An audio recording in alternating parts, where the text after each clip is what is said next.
Hi everyone, welcome to the new session of PIB articles. This is our second session और 3rd अगस्त पिछले कल जितने भी PIB के सबसे इम्पोर्टेंट आर्टिकल्स रहे हैं जहाँ से आपके प्री के क्वेश्चन बन सकते हैं उनको हम यहाँ पे कवर करेंगे। ठीक है।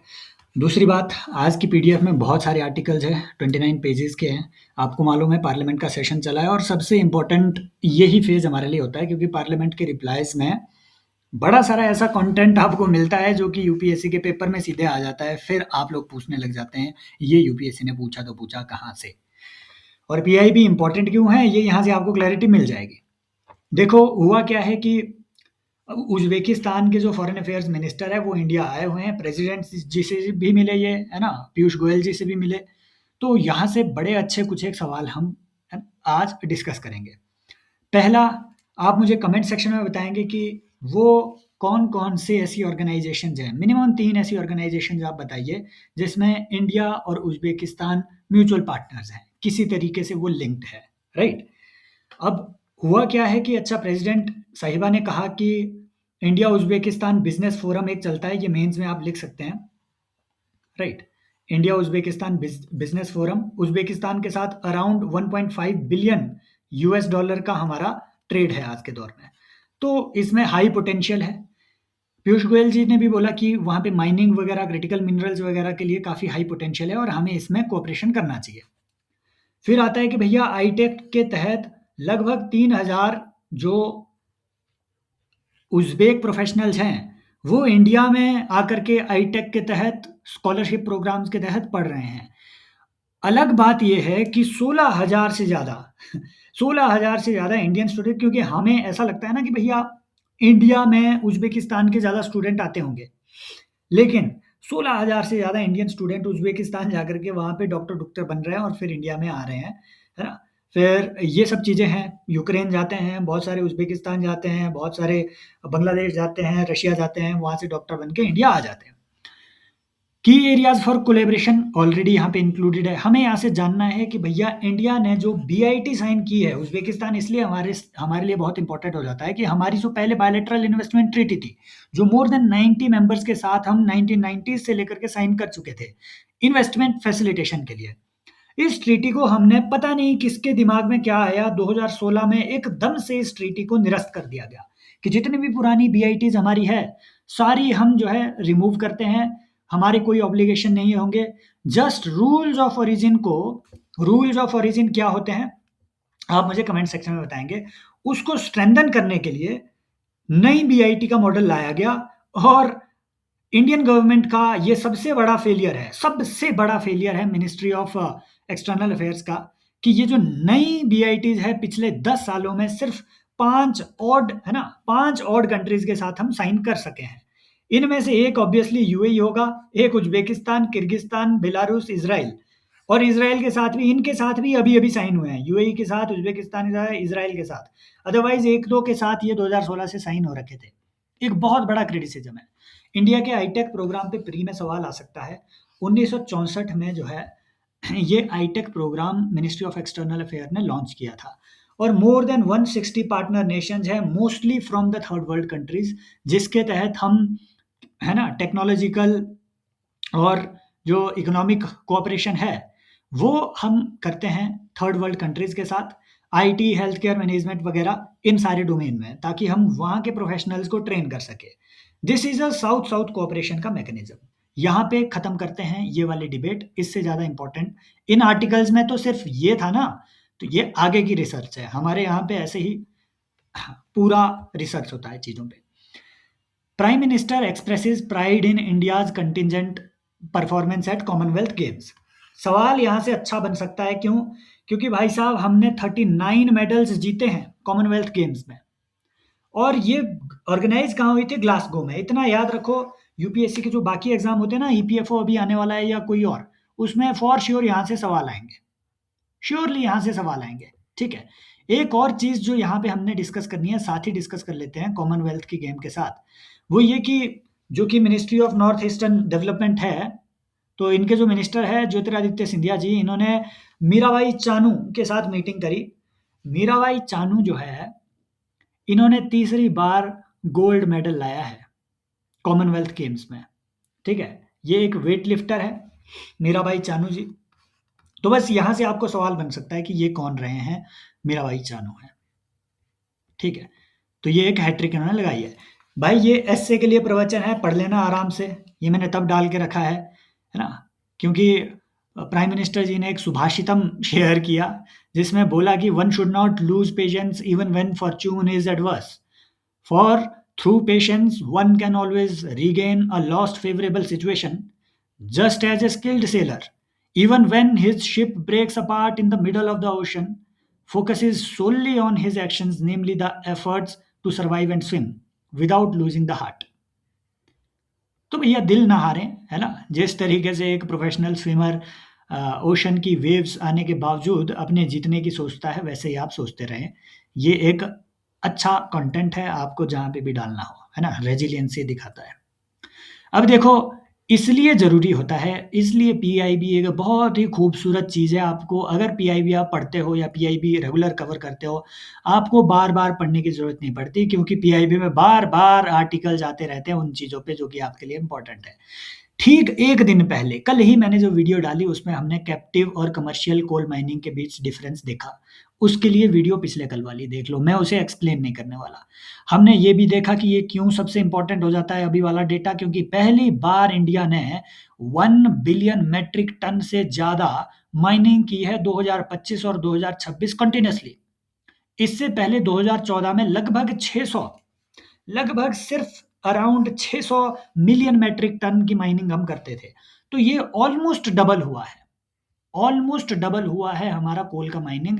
एटलीस्ट यहाँ से हमें पता होना चाहिए 70% इलेक्ट्रिसिटी हम कोल से प्रोड्यूस करते हैं। कुछ लोग जो कहेंगे कि नहीं नहीं हमारी तो 51% रिन्यूएबल एनर्जी की ही कैपेसिटी है, उनको अगर ये समझना हो कि ये क्या डिलेमा है भाई, सरकार बोल रही है 51% तो रिन्यूएबल एनर्जी ही है, तुम बोल रहे हो 71% इलेक्ट्रिसिटी ही कोल से निकल रही है, ये क्या डिलेमा है? पिछला वीडियो जाके देखो, मैं नहीं बताने वाला, है ना? जस्ट रिमाइंड करने के लिए मैंने ये बोला कि इंडिया सेकंड लार्जेस्ट कंज्यूमर है, इंडिया सेकंड लार्जेस्ट प्रोड्यूसर है, फिफ्थ लार्जेस्ट कोल रिजर्व्स हैं। यहाँ से अच्छे सवाल बन सकते हैं। और 2014 का सुप्रीम कोर्ट का ऑर्डर, 2020 में कमर्शियल माइनिंग ये ऑपरेशन होने के बाद जो भी चीज़ें हुई, ये जानने के लिए भाई पिछली वीडियो देखो, है ना? क्योंकि एक ही बात बार-बार हम बोलेंगे तो ये 1 घंटे की वीडियो हो जाएगी। With reference to the captive commercial mining, इस क्वेश्चन को आप पॉज़ कीजिए और अटेम्प्ट कीजिए। बड़ा खूबसूरत क्वेश्चन है। Captive and commercial mines are meant exclusively for power generation and cannot supply coal to non-power industrial sectors. पहले ही इसे एलिमिनेट कर दो, करेक्ट पूछा है ना? पहले ही एलिमिनेट कर दो भाई। क्यों? क्योंकि कैप्टिव जो है, जो कैप्टिव कोल माइनिंग है, वो एक्सक्लूसिवली जिस कंपनी को आपने कैप्टिव कोल माइनिंग का लाइसेंस दिया है, वो कंपनी सिर्फ अपने यूज़ के लिए उस लाइसेंस से प्रोड्यूस किए हुए कोल को ले सकती है, वो मार्केट में नहीं बेच सकती है। बट कमर्शियल माइनिंग में जिन कमर्शियल माइनिंग कंपनीज़ को लाइसेंस दिया गया है, they can sell in the market as well. बाकी दोनों स्टेटमेंट्स आई थिंक करेक्ट ही होनी चाहिए। An increase in the domestic coal dispatches from the commercial mines directly contributes to reducing foreign exchange, बिल्कुल। And coal production from captive and commercial mines is regulated under the oversight of Ministry of Coal, और कौन? बिल्कुल यही है। 2 and 3 is the answer। ठीक है, इसी तरीके की यूपीएससी आपसे सवाल पूछता है, यहीं पे वो फंसा देता है अगर आपको डिफरेंस क्लियर नहीं है कि what is difference between captive and commercial coal mining. इसका पूरा इतिहास जानना हो तो आप पिछली वीडियो देखें। अच्छा, TRAI my call app launch किया है, आप सबके लिए अच्छा हो सकता है, क्योंकि कॉल ड्रॉप की समस्या भारत में हमेशा आती रहती है, कॉल की क्वालिटी की भी समस्या आती रहती है। तो भाई जितने भी ये टेलीकॉम सर्विस प्रोवाइडर है, 5G का सर्विसेज दे करके आपसे 3G सर्विसेज आपको दे रहे होते हैं, तो ट्राई माई कॉल ऐप पे आप जाकर के फीडबैक दे सकते हैं, 1 to 5 रेट कर सकते हैं वहाँ पे नेटवर्क को, ताकि इन्हें पता चले सीधे कि अच्छा यहाँ आपका नेटवर्क कमज़ोर है। इससे ज़्यादा और कुछ भी नहीं है, और इसका लेना-देना भी कुछ नहीं है, इनको नहीं पड़ता फ़र्क। जिनके पास पैसा है, उनके पास पैसा है, उनको कोई रेगुलेशन फ़र्क नहीं पड़ रहा। मैं तो देख रहा था कि क्लॉड पे $1.8 बिलियन का फाइन लगाया यूएसए ने। क्यों? क्योंकि उसने है ना, आई थिंक 7 मिलियन कितनी कॉपीज डाउनलोड कर ली बुक्स की, और उससे अपने एआई को ट्रेन करवाया। कॉपीराइट लॉ लगा, $1.8 बिलियन का उसने फाइन चुकता किया, उसका तो एआई ट्रेन हुआ, वो तो फिर भी फायदे में ही है। वो तो $10 बिलियन का भी अगर फाइन देता ना, तो भी फायदे में होता। ऐसे ही चलता है, रिच लोगों के लिए कोई नियम नहीं है, ये सच में रूल ऑफ लॉ आज की सोसाइटी में मिथ हो गया है, बिल्कुल मिथ हो गया है ये। ज्ञान भारतम मिशन प्रिजर्वेशन ऑफ, अच्छा सवाल यहाँ से यही पूछेंगे कि ज्ञान भारतम मिशन का मेन ऑब्जेक्टिव क्या है। तो ये 2025-26 के बजट में ज्ञान भारतम मिशन जो है ये लॉन्च किया था मिनिस्ट्री ऑफ कल्चर के तहत। इसका काम क्या है, जो हमारे मैन्युस्क्रिप्ट है ना, टेक्नोलॉजी का यूज करके उनकी भाई पहले तो एक सर्वे करवाओ कि कहाँ कहाँ पे कौन कौन से हमारे प्राचीन मैन्युस्क्रिप्ट्स हैं।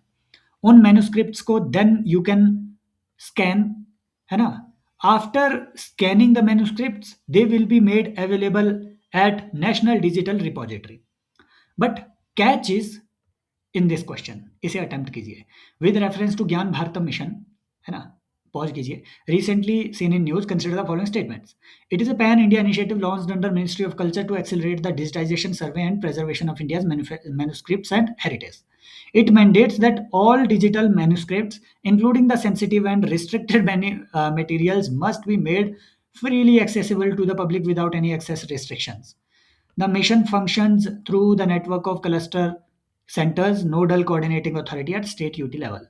ये जैसे आपने मान भी लिया होगा कि हाँ दूसरी स्टेटमेंट में कुछ कैच है, ऑल इज एक्सट्रीम स्टेटमेंट। भाई ऑल कई बार वो दे सकता है, एक्सट्रीम स्टेटमेंट कई बार दे सकता है जो कि ठीक भी हो। कैच यहाँ पे ये होता है कि यार अगर कोई नॉलेज क्रिएट की गई है ना, अगर उस पे कुछ तो ऐसी नॉलेज क्रिएट की गई होगी जिस पे कि हो सकता है कि रिस्ट्रिक्शन ज़रूरी हो, एंशिएंट कोई ऐसी नॉलेज हो, तो उस पे सरकार कहीं न कहीं नॉलेज में रिस्ट्रिक्शन लगाती ही है। कहीं कोई आदमी मार आकर के बम बना दे उसका, वो भी एक खतरा ही है, राइट? तो इसलिए ओनली रिस्ट्रिक्टेड जो इन्फॉर्मेशन होगी, गवर्नमेंट कैन, है ना, इम्पोज़ रिस्ट्रिक्शंस कि भैया लोग क्या-क्या एक्सेस करेंगे।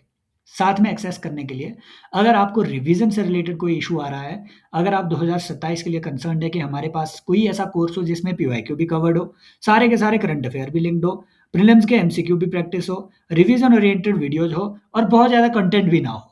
हार्डली इसमें आपको अभी तो 130 घंटे का कंटेंट है, 20 आवर्स का मैं इसमें और इंक्लूड करूँगा 2027 के लिए। तो पिछले 1990 से लेकर के स्टैटिक के जितने इंपॉर्टेंट क्वेश्चन आए हैं और पिछले 6-7 साल से जो भी करंट अफेयर के क्वेश्चन आए हैं वो इसमें कवर हुए हैं भाई, है ना? और एकदम थीम वाइज़ कवर हुए हैं। जैसे बुद्धिज़्म अगर आप ओपन करेंगे सारे के सारे बुद्धिज़्म के क्वेश्चन यहाँ, और इस साल 35 क्वेश्चन लाइन टू लाइन मैंने आइडेंटिफ़ाई कर रखे हैं जो कि यहाँ से अटेम्प्टेबल थे। अटेम्प्टेबल नहीं, जहाँ से मैं ये नहीं बोलूँगा कि यहाँ से आए क्योंकि वो बताता है कि अच्छा बेस मटीरियल आपका था, नहीं ऐसा नहीं होता है। बट यहाँ डेप्थ में इतने रिसर्च की गई थी कि यूपीएससी की एक लिमिटेशन होती है कि स्टैटिक क्वेश्चन उसके बाहर से कहाँ से डालें, है ना? उसकी मैंने एक यूट्यूब वीडियो भी डाली थी एंड आप जाकर के उसे चेक कर सकते हैं। हालाँकि कमेंट में लोगों ने कुछ ऐसे इंप्रेशन देने की कोशिश की कि you are selling your course. हाँ, हाँ, I am selling my course because it is worthy of selling, I feel, है ना? मेहनत की है, मैं क्यों ना सेल करूँ? लोग ऐड लगा-लगा करके बोल रहे होते हैं, मैं क्यों ना बोलूँ कि आओ, यहाँ पे आओ। यहाँ पे मैं तो आपको अकाउंटेबिलिटी के साथ बताता भी हूँ कि ये है सवाल और ये यहाँ से आए थे, जाओ जा करके चेक कर लो। ऐसे ही साइंस एंड टेक का भी ये मॉड्यूल मैंने 2023 में बनाया था। हर साल फिर इसमें एडिशन्स हुए हैं, है ना? जो भी करंट अफेयर है, जो भी नई-नई चीज़ें हैं, वो इसमें ऐड होने लगी है। तो अगर आप कोई ऐसा साइंस एंड टेक का मॉड्यूल देख रहे हैं, जिसमें बेसिक भी बड़े ईज़ी लैंग्वेज में कवर्ड हो और जिसमें सारे करंट अफेयर भी पिछले 4-5 साल के कवर्ड हो, एक बहुत कॉम्प्रिहेंसिव, हालाँकि ये काफ़ी एग्ज़ॉस्टिव हो चुका है, लगभग 40-45 घंटे का इसमें कंटेंट है, लेकिन ऐसा है कि 8-10 क्वेश्चन साइंस एंड टेक के आपके यहाँ से बनेंगे। ये हमने डिस्कस कर लिया। मेंटल हेल्थ फॉर स्टूडेंट्स, देखो बोल भी कौन रहा है, मिनिस्ट्री ऑफ एजुकेशन बोल रहा है कि मेंटल हेल्थ की हम ध्यान रख रहे हैं। तो इन्होंने क्या किया कि Malviya mission teacher training programme के तहत, है ना, कुछ एक यहाँ है, ये आप अपने मेंस में लिख सकते हैं कि अच्छा मालविया मिशन हायर एजुकेशन के टीचिंग ट्रेनिंग प्रोग्राम है। तो इसमें टीचर्स के लिए 2 फोर्टनाइटली सेशन 15-15 दिन के बाद मेंटल हेल्थ के सेशन लिए जाते हैं कि अच्छा बच्चों से कैसे डायलॉग करना है। ऐसे ही मनोदर्पण पे वो आपसे सवाल पूछ सकता है। इसके तहत नेशनल टोल फ्री हेल्पलाइन जो है लॉन्च की गई है ना? और इसी प्रोग्राम के तहत जो है पीएम ई विद्या के जितने भी चैनल है, आई थिंक 230 या 260 कितने जितने वो चैनल है, टीवी चैनल लॉन्च हुए थे 2020 में कोविड के टाइम पे, और एनसीईआरटी के ऑफिशियल यूट्यूब चैनल में, इसमें भी मेंटल हेल्थ का डिस्कशन होता है। मुझे तो आज पता चला एनसीईआरटी का यूट्यूब चैनल भी है। मतलब this is ridiculous to think कि government is the entity which controls the highest I mean the most of India's resources, सबसे ज़्यादा रिसोर्सेज गवर्नमेंट के पास है, सबसे ज़्यादा फंडिंग गवर्नमेंट अपने चिंदी चिंदी प्रोडक्ट्स प्रोजेक्ट्स के लिए भी 4x 5x फंडिंग देगी। बावजूद इसके इन्होंने अगर कोई इनिशिएटिव भी लॉन्च करना है ना, वो ऐसा लगता है जैसे किसी 2 कौड़ी के आदमी ने लॉन्च किया हो। गवर्नमेंट के यूट्यूब चैनल देखना, 2K सब्सक्राइबर्स, 3K सब्सक्राइबर्स। भाई इन्होंने मेहनत ही नहीं करनी होती है, तो थोड़ा तो काम कर लो यार। तो ये मुझे भारत के एडमिनिस्ट्रेशन से हमेशा हमेशा दिक्कत रहेगी, हमेशा, है ना? पर्सनल इनके काफ़ी अच्छे, अच्छा यूट्यूब में ग्रो करना कौन-सी बड़ी बात है?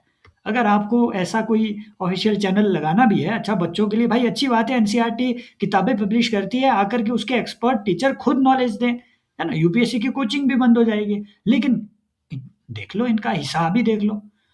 Establishment of foreign university campuses in India, ये क्या हुआ है कि 2020 की जो हमारी एनएपी 2020 है, इसके तहत बोला गया है कि हम फॉरेन यूनिवर्सिटी को इंडिया में अलाउ करेंगे। बट यहाँ से कैच ये है कि सारी फॉरेन यूनिवर्सिटी क्या इंडिया आ सकती है? नहीं। फॉरेन यूनिवर्सिटी इंडिया में सिर्फ वो आ सकती है जो 500 ग्लोबली हाईएस्ट रैंकिंग वाली यूनिवर्सिटीज़ हो। मैंने जब सर्च किया तो भारत की जो यूनिवर्सिटीज़ हैं, वो सिर्फ अराउंड 10 यूनिवर्सिटीज़ टॉप 500 में है ना? उसमें एक प्राइवेट यूनिवर्सिटी भी है, शूलिनी यूनिवर्सिटी, आई थिंक वो भी टॉप 500 में आती है। तो ये भी एक अलग बात है कि अच्छा खुद की सिर्फ 10 है, इनको आप रिस्ट्रिक्शन लगा रहे हैं कि अच्छा आप टॉप 500 में होनी चाहिए। बट चलो ठीक है, वो भी एक अच्छी बात है। यहाँ से आपका अगला सवाल बनेगा, क्योंकि अरुणाचल प्रदेश को पहली रामसार साइट मिली है ग्लॉ लेक।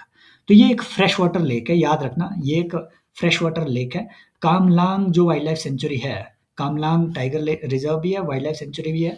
तो यहाँ पे आप मुझे बताएंगे कामेंग कहाँ है ना? तो कामलांग टाइगर रिजर्व में ये सिचुएटेड है ग्लॉ लेक। लेकिन कुछ रीसेंट एडिशन हुए हैं 2025 से 2026 तक। ग्लॉ लेक हमने पढ़ लिया। उत्तर प्रदेश में जेपी नारायण, है ना? शेखा झील और पटना। पटना कहाँ है? बिहार नहीं, पटना है यूपी जाके, ठीक है?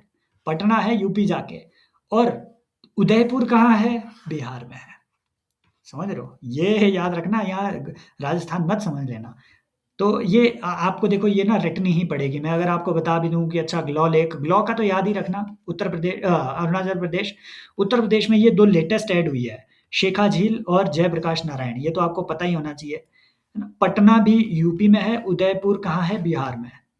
राजस्थान में सिलीसेड, है ना? किचन खिचन और मिनार, ये है इधर। अब कोपरा छत्तीसगढ़, कोपरा पे ऑलरेडी सवाल बनाया हुआ है। कोपरा छत्तीसगढ़, केसी वेणुगोपाल, ठीक है? केसी याद रख लेना। तो ये तो आपको यार याद ही रखने पड़ेंगे, मैं और इसमें क्या ही बोलूँगा, है ना? यहाँ पॉज़ कर लो, याद कर लो, स्क्रीनशॉट रख लो, ये पीडीएफ आपको मिल जाएगी।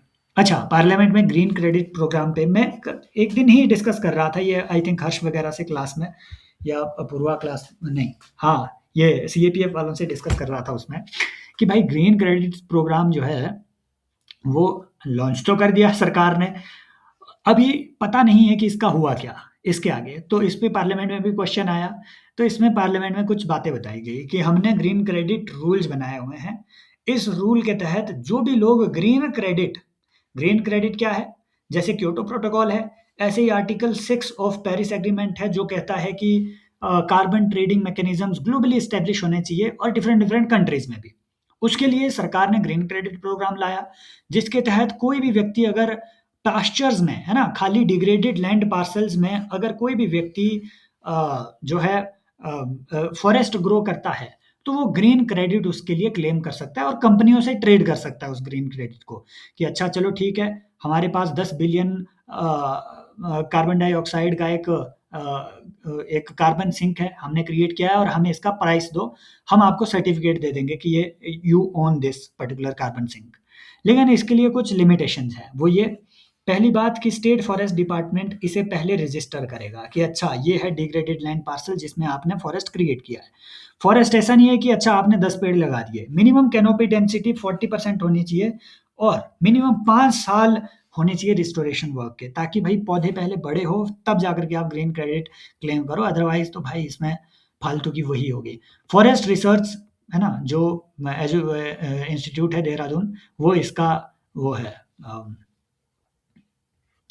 नोडल एजेंसी है। पॉज करो, इसको लगाओ जरा, ठीक है, इसको लगाओ, आपको इसमें आंसर मिल जाएगा। एवरी वन, है ना, ये कमेंट सेक्शन में बताना इसका आंसर फिर कि क्या होना चाहिए। अच्छा, किसान क्रेडिट कार्ड पे एक जो है आईआईएससी बेंगलोर ने सर्वे किया है, जिसमें बोला है कि अगर हम 1 रुपए केसीसी के तहत इन्वेस्ट करते हैं ना, तो ढाई ये 2.30 रुपए का नेट वैल्यू एडिशन होता है। यहाँ से सवाल वो आपसे पूछेगा कि अच्छा, केसीसी क्या सिर्फ रिस्ट्रिक्टेड है लैंड ओनर फार्मर्स के लिए? क्या सिर्फ लैंड पे ये मिलता है? नहीं।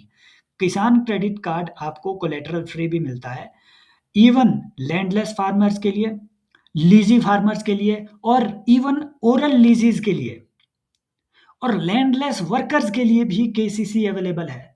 हालांकि जो लैंडलेस वर्कर्स है ना, एग्रीकल्चरल वर्कर्स, उनके लिए बैंक की टर्म एंड कंडीशंस पे अवेलेबल है। बाकी जितनी भी कैटेगरी ऑफ फार्मर्स है, सबके लिए ये अवेलेबल है। इनफैक्ट ये 1-2 साल पहले फिशरीज के लिए भी एक्सटेंड किया गया। लोन की लिमिट बढ़ा दी गई है, ये पीएस है ना, पीएसएलसी स्कीम के तहत ये आती है। लोन की लिमिट बढ़ा दी गई है, 1.76 लाख जो आपको कोलेटरल फ्री लोन पहले मिलता था। जमीन हो तो तब तो आप 5-6 लाख की भी बना लो, लेकिन बिना जमीन के जो कोलेटरल फ्री आपको लोन मिलता था पहले 1.6 लाख मिलता था, इसे 2 लाख के लिए बढ़ा दिया गया है। इन सारे पोर्टल्स पे, जिसमें किसान ऋण पोर्टल, जन समर्थ पोर्टल पे भी आपको ये अवेलेबल है। अच्छा, अब ये जन समर्थ पोर्टल क्या है? ये भाई साहब एक ऐसा पोर्टल है जहाँ पे 16 गवर्नमेंट की ऐसी जो स्कीम्स हैं, जो कि डिफरेंट डिफरेंट स्कीम्स हैं, जो क्रेडिट है ना, क्रेडिट लिंक्ड गवर्नमेंट स्कीम्स हैं। जैसे फॉर एग्जांपल एमएसएमई के लिए क्रेडिट की स्कीम हो गई, क्रेडिट गारंटी स्कीम एटसेट्रा हो गई। ये सारी स्कीम्स के लिए आप डायरेक्टली यहाँ से अप्लाई कर सकते हैं। ये बैंक के पास सीधे आपका रिक्वेस्ट जाएगा। दिस इज योर जन समर्थ पोर्टल। ये सबसे इंपॉर्टेंट बात है। Vehicle to vehicle communication system जो है, नितिन गडकरी जी ने फिर से लॉन्च कर दिया है एक नया सिस्टम। ये क्या करेगा? अब सीधी बात यह है कि एक पर्टिकुलर फ्रीक्वेंसी रेंज दे दी गई है कि ये फ्रीक्वेंसी अब रिजर्व होगी व्हीकल टू व्हीकल कम्युनिकेशन के लिए। इसमें मोबाइल कम्युनिकेशन नहीं होगी। ये फ्रीक्वेंसी याद रखने की जरूरत नहीं है। यहाँ से वो सवाल अगर पूछेगा ना, वो ये पूछेगा कि vehicle to vehicle communication system किस में काम आएगा? इमरजेंसी ब्रेक में, कोलिजन वार्निंग में, ड्राइविंग में, व्हीकल अलर्ट में। अच्छा, ये व्हीकल टू व्हीकल कम्युनिकेशन क्या करता है? अब पहले क्या होता था कि मान लो अगर आप सेल्फ ड्राइविंग व्हीकल बना रहे हैं ना, ये कैसे चलते थे? इनके आगे सेंसर लगा होगा। अगर आगे नज़दीक कोई व्हीकल आया है तो महिंद्रा की गाड़ी सेंस कर लेगी और फिर वो अपना स्पीड एकदम से कम कर देगी, धीमे-धीमे कम कर देगी ताकि कोलिजन अवॉइड हो। अब vehicle to vehicle communication system और ज़्यादा इफ़ेक्टिव हो जाएगा। क्यों? क्योंकि भाई साहब सैटेलाइट कम्युनिकेशन और फ्रीक्वेंसी कम्युनिकेशन के थ्रू इनके इंटरनल सिस्टम ही एक्सचेंज कर देंगे इन्फॉर्मेशन कि अच्छा रुक, रुक, रुक, मैं ब्रेक लगा रहा हूँ आराम से। तो पिछला व्हीकल भी जो है कम्युनिकेट करके आराम से आएगा, सीधी बात। अच्छा, ये सबसे इंपॉर्टेंट बात है, न्यू एमआर जो टेक्नोलॉजी है, मैग्नेटो रियोमीटर करके एक टेक्नोलॉजी है, एमआर फ्लूइड इसे कहते हैं। ये एमआर फ्लूइड पता क्या होते हैं? ये कुछ ऐसे फ्लूइड होते हैं जो कि अगर मैग्नेटिक फील्ड आप चेंज करें तो ये अपनी केमिकल प्रॉपर्टी चेंज कर देते हैं, फिजिकल प्रॉपर्टी चेंज कर देंगे। या तो ये बहुत फ्लूइड बन जाएंगे, या फिर इनकी विस्कोसिटी हाई हो जाएगी। एमआर फ्लूइड इन्हें कहते हैं। मैग्नेटिक फील्ड में आप चेंज करो। आप मुझे बताएंगे मैग्नेटिक कैलोरिक इफेक्ट क्या होता है? ये कमेंट सेक्शन में बताओ। एमआर फ्लूइड ऐसे होते हैं, यहाँ से सीधे वो आपसे सवाल पूछ सकता है। साइंस एंड टेक का अच्छा सवाल है और आएगा इससे पक्का सवाल। एमआर फ्लूइड ऐसे हैं, मैग्नेटिक प्रॉपर्टी चेंज करो, बाहर की मैग्नेटिक फील्ड चेंज करो, इंटेंसिटी चेंज करो, तो इनकी जो विस्कोसिटी वगैरह है वो भी चेंज हो जाएगी। ऑब्वियसली अगर वो ज़्यादा विस्कस बनेगा तो ब्रेक लगा पाएगा। तो जो नॉर्मल ब्रेक्स है ना, जो कि बहुत ज़्यादा, जो नॉर्मल ब्रेक्स हैं वो घिस भी जाती हैं ना। पहले लेदर की बनती थी, अब जो है ब्रेक्स वो क्या बोलते हैं उसके बनने लग गए हैं। छोड़ो, है ना, मेटलिक मुटलिक जो भी इसमें नॉर्मल ब्रेकिंग सिस्टम है, इसमें अगर आप फ्लूइड्स डालें, एमआर फ्लूइड्स, तो भाई एकदम से फ्लूइड ब्रेकिंग का सिस्टम आ जाएगा। ना तो आपकी ब्रेक्स घिसेगी, लंबी चलेगी। क्लचेस में, शॉक एब्जॉर्बर्स में, वाइब्रेशन कंट्रोल में, एक्यूटर्स में, मेडिकल डिवाइसेस में, हर जगह इनका यूज है ना। कहीं पे भी एमआर फ्लूइड्स का जहाँ पे भी इस तरीके के स्पीड कंट्रोल वगैरह से रिलेटेड हो, तो डेफिनेटली वहाँ पे इसका यूज होगा। वो यूज बेस्ड भी आपसे सवाल पूछ लेंगे। अच्छा, समुद्र मंथन, ये अपना एक लास्ट क्वेश्चन है, लास्ट चीज़ है, 24 मिनट हो गए यार। अच्छा, समुद्र मंथन जो है रिसेंटली, अच्छा मिनिस्ट्री क्या है कमेंट सेक्शन में बताओ मुझे। तो 2030 तक हमारा जो है समुद्र मंथन ये चलेगा। कुछ भी नहीं है, ये एक्सप्लोरेशन के लिए दिया गया है इतना सारा पैसा। हम क्या करेंगे कि हमारी कोशिश है खुद को एनर्जी के लिए सेल्फ रिलायंट बनाने के लिए हम 80,000 करोड़ से ज़्यादा, 84,000 करोड़ जो है दे रहे हैं हाइड्रोकार्बन पोटेंशियल को सिर्फ असेस करने के लिए, समझ रहे हो? Exploration, deploying modern technology, creating shared infrastructure and strengthening domestic manufacturing. इसके लिए इंसेंटिवाइजेशन के लिए ये एक स्कीम हमने लाई हुई है ना? समुद्र मंथन प्रोजेक्ट। मिनिस्ट्री आप कमेंट सेक्शन में बताएंगे। और जो एक्सक्लूसिव इकोनॉमिक जोन है 1 मिलियन स्क्वायर किलोमीटर का, इसे इसके लिए भी इसे एक्सटेंड कर दिया गया। अच्छी बात क्या की है इसमें, पहले जो है कॉन्ट्रैक्ट कैसे अवार्ड होते थे, पहले प्रोडक्शन शेयरिंग कॉन्ट्रैक्ट होते थे कि अगर कोई प्राइवेट कंपनी प्रोड्यूस कर रही है, मान लो रिलायंस अगर प्रोड्यूस कर रहा है, तो उसे अपने प्रोडक्ट का एक हिस्सा गवर्नमेंट को शेयर करना पड़ता था। अब हमने रेवेन्यू शेयरिंग कॉन्ट्रैक्ट ला दिए कि नहीं नहीं, प्रोडक्शन प्रोडक्शन का हमें आपसे कुछ पचड़ा उचड़ा नहीं लेना है, आप हमें अपने पूरे रेवेन्यू का एक पर्टिकुलर हिस्सा 2-3% हिस्सा जो है हमें शेयर कर लो। समझ रहे हो? अगर गवर्नमेंट की उसमें इन्वेस्टमेंट है और प्राइवेट सेक्टर एक एंसिलरी पार्टनर है, तो गवर्नमेंट शेयर कर देगी। इससे क्या होता है कि जो कॉन्ट्रैक्टर है पर्टिकुलरली, वो बाकी सारे रिस्क अपने, है ना, वो बियर कर लेगा, बाकी रिस्पॉन्सिबिलिटी सब उसकी है। बस एक स्टिपुलेटेड शेयर ऑफ रेवेन्यू वो जो है ना, वो जो नॉर्मली काफ़ी ज़्यादा होता है प्राइवेट सेक्टर, क्योंकि इन्वेस्ट वो खुद कर रहे हैं प्राइवेट, है ना, प्लेयर्स। तो एक स्टिपुलेटेड शेयर ऑफ रेवेन्यू कि मान लो अगर 1 लाख करोड़ हुआ तो 80,000 करोड़ रुपया रेवेन्यू प्राइवेट सेक्टर को जाएगा, क्योंकि उसने एक्सप्लोर किया है, प्रोड्यूस किया है, रिफाइन किया है। 20,000 करोड़ सीधा गवर्नमेंट के खाते में आ जाएगा। तो ये जो है एक नया कॉन्ट्रैक्ट का सिस्टम लाया गया है, ठीक है? एक एब्सोल्यूट एकडेज का जो सिस्टम है वो लाया गया है। तो ये रहा आपका पिछले दिन का ये PIB. You can consider joining these courses. लेकिन एक बात और, मुझे 1-2 कमेंट आए कि आप जो है उसी दिन, है ना, जैसे पिछले कल मैंने 2 तारीख का डाला था, आज 4 तारीख है तो 3 तारीख का पीआईबी डाला। तो उसी दिन शाम को, क्योंकि many people they are doing the Hindu research etcetera etcetera, तो भाई डुप्लीकेशन हो जाता है, बहुत लोगों का ऐसा मानना है। पहली बात ये है, आपकी ना बीवी नहीं भाग रही है, ठीक है? आप एक दिन वेट कर सकते हैं ताकि अगले दिन मैं एक अच्छा वेल रिसर्च्ड, क्योंकि देखो इसमें अगर 29 पेज है ना इसमें, इस पीपीटी में, तो मुझे लगभग 3 घंटे लगे हैं इसको पूरा पढ़ने में कि क्या इम्पोर्टेंट है, क्या नहीं है। ऐसा नहीं है कि सीधा वहाँ से उठाया और यहाँ चिपका दिया गया। समझ रहे हो? दूसरी बात, अगर आप एक्सपेक्ट कर रहे हो कि हाँ, एक अच्छा कॉम्प्रिहेंसिव एनालिसिस आए, तो एक दिन वेट करने में आपका कुछ नहीं जाता है, right? So it is better कि भाई मैं शाम को, क्योंकि पीआईबी के आर्टिकल 7-8 बजे तक अपलोड होते रहते हैं, 8-9 बजे तक भी। तो अगले दिन शाम 6 बजे आप जॉइन कर लेना, चुपचाप बैठना, नोट्स बनाना, अच्छा लगे तो आओ, नहीं लगे तो well and good. Thank you so much, take care, bye bye, as always, love you all.